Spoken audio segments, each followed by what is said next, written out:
There's a presentation on spaces. So if you're tuning in, I'm trying to, I found it.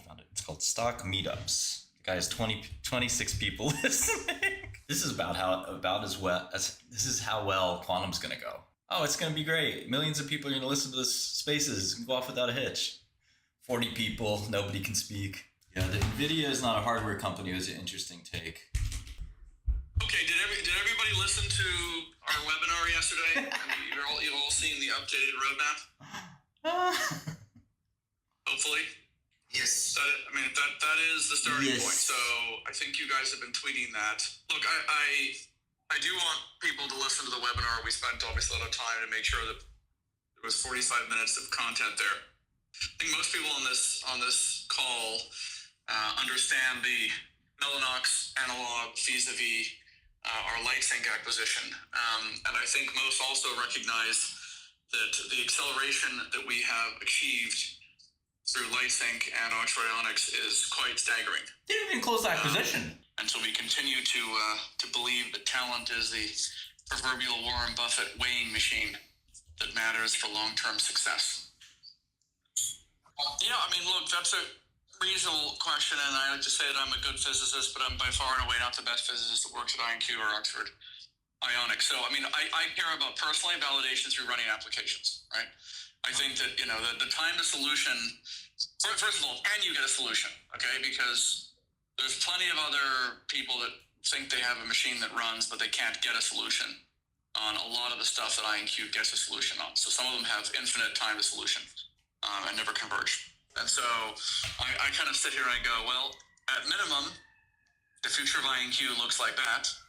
And, the ceiling of it looks like Nvidia, and obviously we're playing for the bigger rather than the more modest, whatever it is, 20 or 30 bagger for where we are. I can. But first things first, right? I think we players like AWS and Nvidia. There's going to be plenty of recognition. They don't have a partnership with Nvidia at all. Creating here. Look, in the longer term, they've never had a partnership with Nvidia. The power advantages of our QPUs. And East Coast AI is going to come back because of quantum computers. I know there's disagreements about this in some quarters, but the reason why I am more convinced the human brain is a quantum computer than a classical one is the combination of the exceptionally low power of about 5 milliamps that your brain runs on, and the fact that your brain learns with very little training data, which I think is really interesting. So we're going to see progress on every metric, and we're going to become a standard-looking industry research piece about, compute, utility, economics, economic value add and output, and we're going to help deliver not just national security to the US and UK and European North American governments, but obviously we're going to deliver national economic security because we truly believe that QPUs are the next leg up in growth, where you see how much value GPUs have added on CPUs, and GPUs couldn't have happened without CPUs. Yeah, so I'm listening to the space from the, there's the IONQ CEO. It would be fun if I got more people on my space than his. The guy's just told 200 lies in a row. He said that they have a partnership with Nvidia. Nvidia put their logo up on a screen once because they invited them to GTC, but they don't have any partnership with Nvidia. I don't know where he came up with that one. He said that that they're going to be bare minimum the size of Cisco, because Cisco, is the networking company. They too are the networking company, and that all networking must become quantum networking, and so they'll be the market cap of Cisco. I don't know what to say to that. That's like me starting a drug company. I've started many of them, and saying, I'm going to be the market cap of Lilly or Pfizer. Who says this? All Fortune 500 companies have a plan for quantum. The plan is to do nothing. He said that bare minimum Cisco, and our optimistic goal is going to be the size of Nvidia. I literally think the guy's committing fraud every day. And that's coming from a guy who's been to jail, is pretty liberal about some of these ways to look at these things. But these things they come in fits and starts, but the stocks haven't really gone up that much. So D-Wave is down right now. So I don't think it's that big of a deal. I mean, it certainly doesn't. It's one of my biggest shorts, so I'm not enjoying it. You have to be prepared for big moves in quantum. Like this is the most fringe frontier. This is like UFOs. It's as stupid as UFOs. I think we have more listeners now than we have on than they have with the CEO of the biggest company. I've used IONQ's computer. They have the smallest quantum computer. It's only 34 qubits. Like IBM had bigger computers like 3 or 4 years ago. By the way, I read an old IBM paper. It was a lot of fun. It's one of the most cited papers. IBM has been trying to make a quantum computer for 27 years. 27 years. They finally said today that they're going to have one in 2029, but they didn't really make it clear how. They did a nice video, and I think they're earnest people at IBM. I mean, I think they're working hard. Put these little check marks on the roadmap for like mission accomplished, right? Like target, like on goal or something like that. And it's obvious a PR guy did it because they actually literally missed their goal. They said they would do like a 300 or 500 qubit machine, maybe even 1,000 qubit machine this year. They threw that away. It's on the Wayback Machine though. You can just find it on the Wayback Machine. They just replaced it with a new roadmap where they've hit their targets. Hold on. I'm gonna kick this 20-yard field goal. Right on target. You know, I got it. You know, you say we're just 5 years away. Well, the problem with that is there have been technologies like that too. People get bored of them. You know, CRISPR Nobel Prizes went out like 10 years ago. We still don't have any CRISPR drugs. And the ones that are planned aren't that exciting.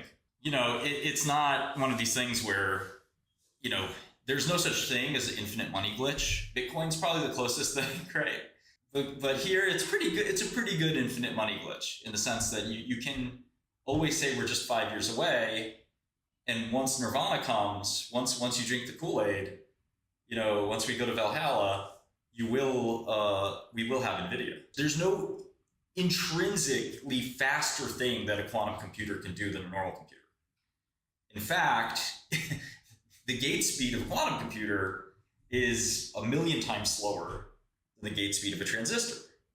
The bus speed of a quantum computer is billions of times or even trillions or quadrillions of times slower than the bus speed, which I just vaguely defined to be the amount of time it takes information to traverse within a quantum computer. You know, there are too many zeros to name what the number is in terms of speed. So why do we want these things? If they're such slow computers, who cares about them? Well, they're really interesting scientifically, and I have to admit that even I am charmed by them, and I have been since I was a kid. The idea of using quantum effects to do computation is really riveting scientifically. But practically, why would we want to use one of these super slow computers? There's one reason right now, and it's called Shor's algorithm. It turns out that with a quantum computer, you can use something called Shor's algorithm, which is just a computer program. You can use Shor's algorithm to calculate something called a biprime, or composite number that's composed of multiplying 2 prime numbers. You can do that really, really quickly. Right now, if I asked you to factor 35, you would say, okay, that's 7 times 5. But if I got a bigger and bigger number, eventually, even with a computer, you couldn't figure it out. Shor's algorithm, through this one weird trick, to borrow a phrase from the internet advertising world, with this one weird trick, Shor's allows you to factor a biprime almost instantly. It's like magic. I mean, I've run factoring programs on my computer. It can sometimes take days to factor like a 150-digit number or 200-digit number. In fact, the world record, I think, is like 250 digits. So our current encryption is protected by something called RSA 1024, which is 1024 bits. And we also use RSA 2048. You can use RSA 4096. In fact, there's no practical limit to how large you can make these prime number products. You can make them infinitely large. After a while, you don't want to send around these public keys that are this big. It's sort of cumbersome to do math with them. But there's no reason in principle that you can do this. Now, we've already solved this in terms of it being a problem. There's a new quantum resistant algorithm. It's not even that new, that you could just upgrade your system to, and it's secure from any quantum computer attack. But the point is, you know, there is one place where a quantum computer can beat a classical computer, which is factoring numbers. That is not a market. There's no real big market for that. We also don't have that yet. So right now I tried to factor a 6-digit number on IONQ's computer. It failed. they're saying, don't worry, it's coming soon. But I'm sitting here and every 3 months I log in, try to wait. They haven't put out a new computer in a long time. They promised a new computer this year, still not here yet. I've gone to the IBM computer. I can factor a small 6-digit number on IBM, but I can't factor a large 6-digit number or a 7-digit number. You could not store a photo of your dog on a quantum computer. AI is different. AI is like a very general problem.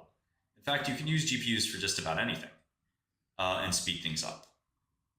They really are good when you have to do parallel processing, which a lot of computing requires. If you can take a job and divide it up into lots of steps, GPUs are great for that. Like if you took the whole internet and said, train an AI model, but I'm going to give this GPU 10% of the internet, and each part of the GPU is going to work on 1/50th of that 10%. And all these little workers are going to go in parallel. That's what GPUs are good for. Quantum it can't do that. It literally cannot do that. It is not made to do that. Like I said, it has very low storage, basically almost no storage. The last time I heard somebody project their own market cap, which is something even I've never had the gall to do as a publicly traded company CEO, was Valiant. I mean, I think Elon does get a small pass, but I also think it's crazy to try it. I think part of Elon's gig is also raising the confidence level of investors, getting them to believe in something really huge. And I think that it's a very dangerous game to play, even for him. I had friends who were confident he would go to prison. He has delivered. I'm a huge fan of Elon. He's my hero. I don't like to play the game that way. I think, under promise and over deliver, is kind of the best way to do things. You keep over promising and under delivering, people start to say you're the boy who cried wolf, and other words come into play, and it's not a great thing to do. So I think IONQ is really sticking their neck out. They said that, in fact, I think 3 quantum companies in the last week have said how many qubits they'll have by 2030 and what their fidelity will be. And this is remarkable to me because we've had 5 years of no progress in fidelity in quantum, but all of a sudden we're going to get this explosion in fidelity. Basically, what you can do with Shors is you can go from a exponential algorithm. So this algorithm, as the size of the problem grows, the time to solve it grows exponentially. To a polynomial class problem. A polynomial class problem, as the amount of bits of the problem grows, like the amount of numbers you have to factor, the length of those numbers, I should say, the time to solve that only grows polynomially. And that's a huge difference. Some of you have heard of the P equals NP problem. This is the scale of this kind of problem. And there are no other algorithms other than Shor's that are really exciting to anybody. So there's something called Grover's, and you get a quadratic speed up, which isn't that exciting because you can just choose a problem that's bigger than the benefit of quadratic speed up. And we're always making improvements to classical algorithms, so it's unlikely that we're gonna ever see Grover's actually implemented in a way that's really useful. Right now, we have a really hard time, like I said, implementing Shor's. I have not been able to get Shor's to work on a truly quantum Shor's does not work on any current quantum computer, which is another funny thing I should add. To actually run Shor's on one of these things, you have to hobble the program into classical world and cut parts of it out of the actual fully quantum Shor's. So if you ask ChatGPT to write you Shor's algorithm that'll run on IBM's quantum, and I encourage you to do this. If you're brave enough, I would tell you that ChatGPT can help you through this. It's not easy. And ChatGPT is not great at this either. But IBM's quantum cloud gives you 10 free minutes. You don't need to sign up with a credit card. You just can use their quantum computers right now. But quantum computers are only really built to do Shor's. 27 years ago, when IBM put out their, what are those things called? The electron, the tiny quantum dots. They tried to make qubits with quantum dots. This is their first big paper 27 years ago. If you go back then, they said that the only reason that anybody was interested in making a quantum computer was Shor's. Shor's got everyone excited. But go on IBM Quantum Cloud and try to write a program. Try to see what you can do today with the state-of-the-art quantum computer, and it'll help you understand what you can do with the state-of-the-art quantum computer in the future. Because you'll see how these things actually work, and you'll see that they're sort of pathetic. Now, could you envision them working better? Yes, of course. That's what technology is all about.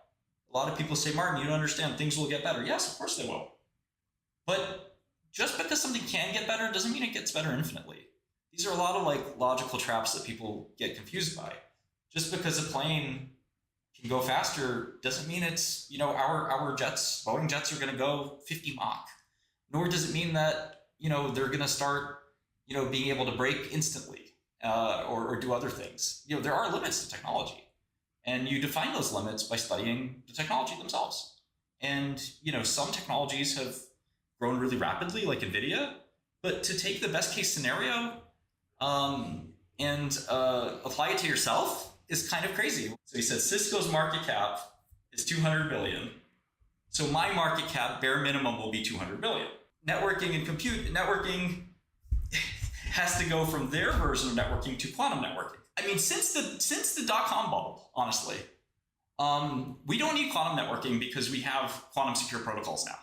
That's it, end of story. Completely illogical. I mean, one sentence destroys that whole argument.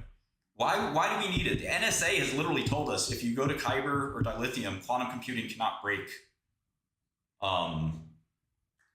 those codes. They're lattice-based cryptography.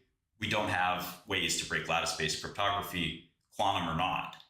So in one, like literally you can pip install these packages and you can make a quantum safe internet. We do not need to undo the whole internet and move it to IONQ when we can just like change the software. We don't need new hardware. We don't need HTTPQ. We could just change RSA to Kyber or dilithium.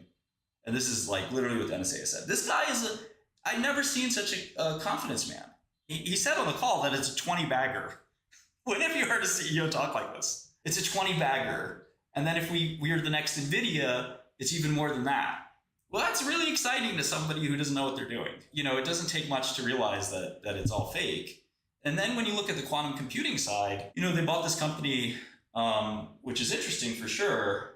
There's like I said, this is one of the most interesting scientific problems in the world. That's why Microsoft is working on it. IBM has been working on it for 30 years. Google's working on it. The biggest people in tech are working on it, not because they necessarily think it's going to be a big market. I think they think that it's a really interesting problem. AT&T ran Bell Labs, maybe the most prolific research lab of all time. They invented C, the transistor, Kelly criterion. Those are not even the biggest accomplishments they did. But AT&T did all of this in a little lab near Princeton, New Jersey, where they just hired every super genius. And they even hired a guy named Yann LeCun, who is sort of the godfather of AI in a way. None of this ever made $1 for AT&T, ever. Not $1.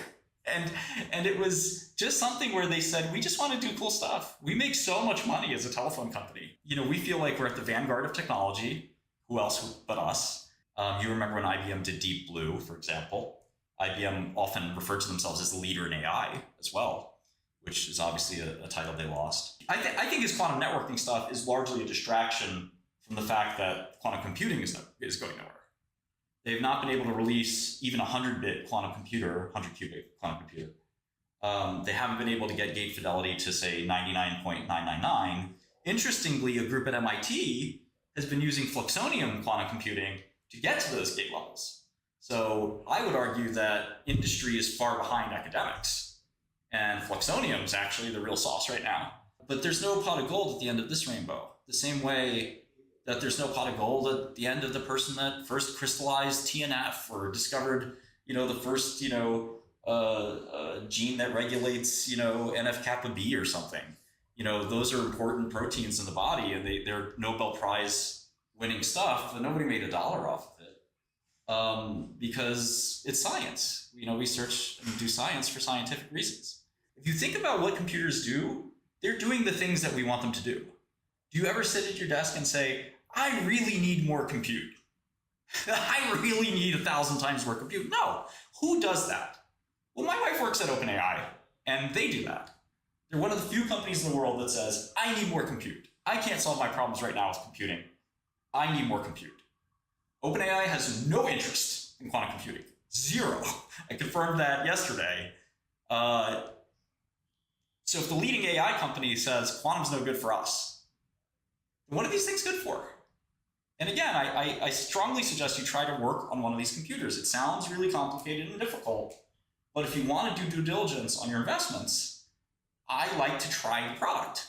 Now, I don't do that in pharmaceuticals, but I do think you, if possible, figure out what these things are all about, and you'll realize that you're working at the lowest level. You're probably working at the same level that people worked at with vacuum tubes or drum memory or things like this, where you're really manipulating individual bits.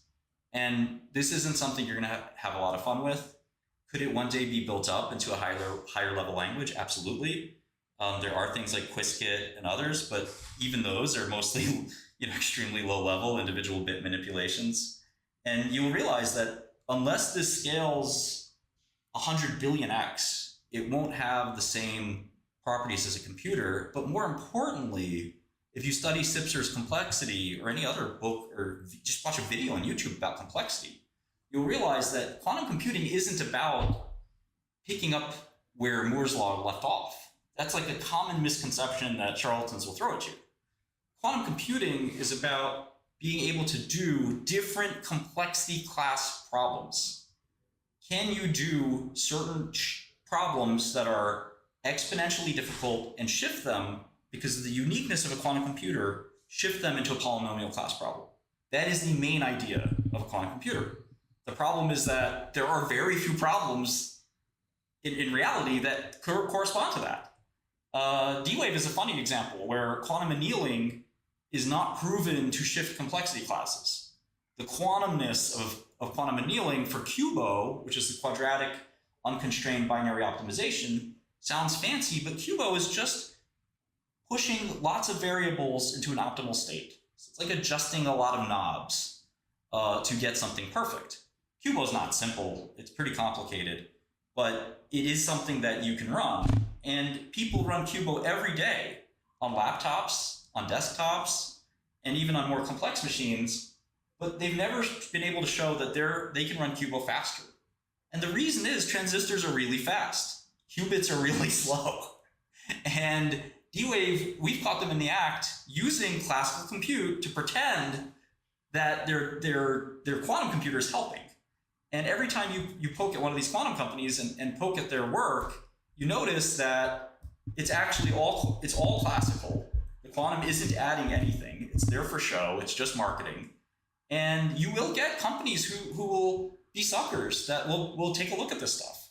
If you've ever worked at a major company, you'll notice that lots of money is wasted all the time on all kinds of nonsense. You might have 2 ERP systems. You might have, a lot of procurement of stuff you'll never use. It happens at big companies. IBM's recent video, they put this out today, and I encourage you to take a look at it. They basically tell you that quantum doesn't do anything today. And they have the biggest and best quantum computers right now. If watch that video, and you'll see the guy says, he kind of shrugs his shoulders and he says, the reason quantum doesn't work right now, or the difficulty with quantum right now, is fidelity. And that's right. But it's nice to see somebody actually point it out. And then if you listen to the founder of IONQ, who I would trust infinitely more than this guy 𝗏𝗏𝗏, I think that the founder of IONQ has said it's a lot longer way to wait, and we don't know how to scale these computers, and their fidelity is limited quite a bit by error correction and laser technology, both of which we don't know how to escalate. So I think the fact that IONQ is saying we're 5 years away from success is really funny, because I think that it's one of these timelines that's not too far away to scare an investor. And by the way, they don't have any institutional investors. It's all retail. Every institution is short the stock or will stay so far away from it that they're just very, very nervous about it.